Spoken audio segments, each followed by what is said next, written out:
జై గురుదత్త శ్రీ గురుదత్త. ఈ జగత్తుకు విశ్వం, ప్రపంచం, ప్రకృతి లాంటి పర్యాయ పదాలు నిజానికైతే వాడుకలో ఉన్నాయండి.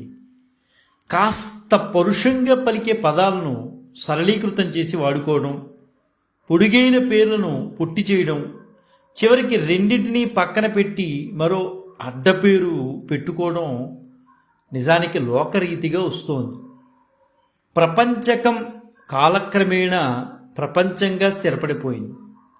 అసలు 5 భేదాల సమాహారంగా నిలిచిన ఈ దృశ్యమాన ప్రపంచం ఆ పరబ్రహ్మ పరమాత్మ రచించిన దివ్య ప్రబంధంగా మన పెద్దలు చెప్తూ ఉంటారండి.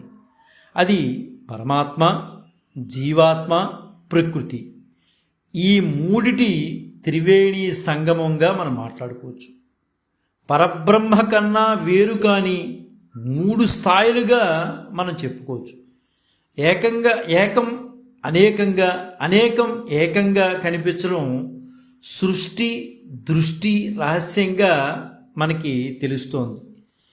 జీవుడికి దేవుడికి, జీవుడికి జీవుడికి, ప్రకృతికి దేవుడికి, జీవుడికి ప్రకృతికి, ప్రకృతికి ప్రకృతికి మధ్య అంతరాలు కనిపిస్తూనే ఉంటాయండి. మనకి అంతరాలు ఉన్నందువల్లే అంతర్ముఖులై ఆలోచించుకునే అవకాశం మాత్రం అందుకునే ఉంది.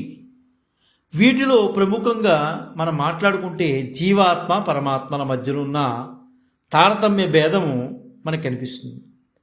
పరమాత్మ జీవాత్మ ఒక్కటేనన్న వాదానికి అహం అడ్డుకట్ట అవుతూ ఉంటుంది. నేను బ్రహ్మను అయి ఉన్నాను అనగానే ఆ నేను గురించిన మీమాంస బయలుదేరుతుంది. షడ్వికారాలు అడ్డుపడుతున్నాయి. జీవాత్మ పరమాత్మల తారతమ్య భేదానికి అసలైన అడ్డుగోడ ఏంటయ్యా అంటే రూపం. స్వ అంటే ఆత్మ, బ్రహ్మ, స్వయం అనే అర్థాలు సహజంగా మనం మాట్లాడుకుంటాం. జీవాత్మకు జీవత్వం కల్పించిన పంచభూతాలు, పంచీకృత శరీరం పరమాత్మకు లేదు. ఆ దివ్య రూపానికి శైథిల్యం అనేది ఉండదు, అంటే నశించిపోవడం అనేది ఉండదు ఆ దివ్య రూపానికి. అయితే జీర్ణించిపోయే గుణం ఉన్న శరీరం కారణంగా జీవాత్మ జీవుడై చావు పట్టుకుల వలయంలో చిక్కుకుపోతున్నాడు. ధ్యానావస్థలో యోగి హృదయ కమలంలో కూటస్థమై ఉన్న బ్రహ్మ చైతన్యం జ్యోతి స్వరూపంలో సాక్షాత్కరిస్తుందండి. ఇది వాస్తవం.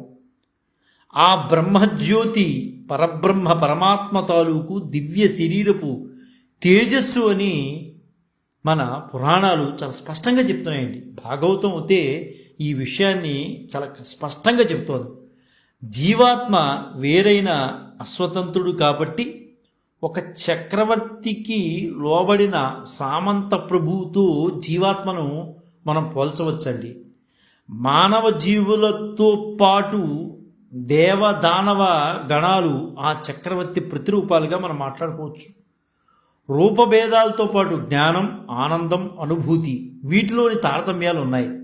దేవతలు ఒక మెట్టు పైన, దానవులు ఒక మెట్టు కింద, మధ్యలో మానవులు ఉన్నారు అని అనుకోవచ్చు. పరబ్రహ్మం ఒకటే అయినా ఇన్ని రూపాలు సృష్టించడం దేనికి? ప్రత్యక్ష దైవమైన సూర్యభగవానుడు తన రూపాన్ని 1000 కిరణాలుగా మార్చి ప్రపంచానికి వెలుగుతో నింపుతున్నాడు కదా. ఆ కిరణం సూర్యకాంత శిలపైన వాలితే అది భగ్మనంటుంది. ఆ కిరణమే చంద్రకాంత శిలను తాకితే చల్లదనం విరుస్తుంది. అన్ని జీవరాశుల్లో దేవదానవ మానవ గుణాల్లో ఉన్న పదార్థతత్వం యథాశక్తి పరబ్రహ్మ స్వరూపానికి అనుబంధాలై స్పందిస్తాయండి. ఒక సంగీత కచేరీలో శ్రోతలు ఆ సంగీతాన్ని తమ తమ సంస్కారాల మేరకు ఆస్వాదించి ఆనందిస్తారు. అందరికీ ఒకటే అర్థం కాదండి. ఒక మాట అందరికీ ఒకేలాగా అర్థం కాదు. వేరే వేరే భిన్న రీతుల్లో అర్థం చేసుకుంటూ ఉంటారు. ఒకరికి రాగం, మరొక తాళం, ఇంకొకరికి పల్లవి ఇంపై సొంపుగా కలిగిస్తూ ఉంటాయి. ఒక పాట తీసుకుంటే ఒకరికి రాగం బాగుంటుంది, ఒకరికి తాళం బాగుంటుంది, ఒకరికి పల్లవి బాగుంటుంది. ఆ ఇంపు సొంపుల అనుభవం మాత్రం ఎవరిది వాడితేనండి. ఇది అందరికీ నాకు రాగం ఇష్టం కాబట్టి మీ అందరూ రాగమే ఇష్టపడాలి అనుకోవటం అది మూర్ఘత్వం. ఒకళ్ళకి రాగం ఇష్టం అవుతే మరొక తాళం ఇష్టం అవ్వచ్చు, ఇంకోళ్ళకి పల్లవి ఇష్టం అవ్వచ్చు.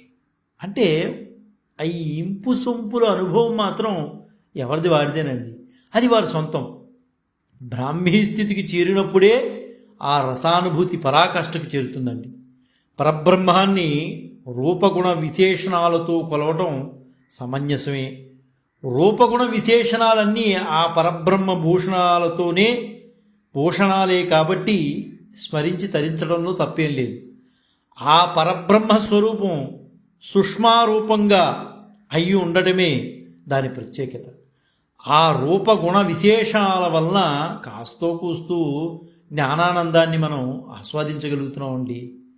సమస్త భూతాలు క్షణాలని జీవాత్మ అక్షరుడని పరమాత్మ పురుషోత్తముడని మనకి సుస్పష్టంగా తెలియజేస్తోంది గీతోపనిషత్ అండి. ఆ ఉత్తమ పురుషుడే నిజమైన అసలైన ప్రపంచ కథానాయకుడిగా మనం మాట్లాడుకోవచ్చు. జై గురుదత్త, శ్రీ గురుదత్త, శ్రీపాద శ్రీవల్లభ చరణదాసుడు, మానికొండ రాజశేఖర శర్మ, రాజమహేంద్రరావు. స్వస్తి.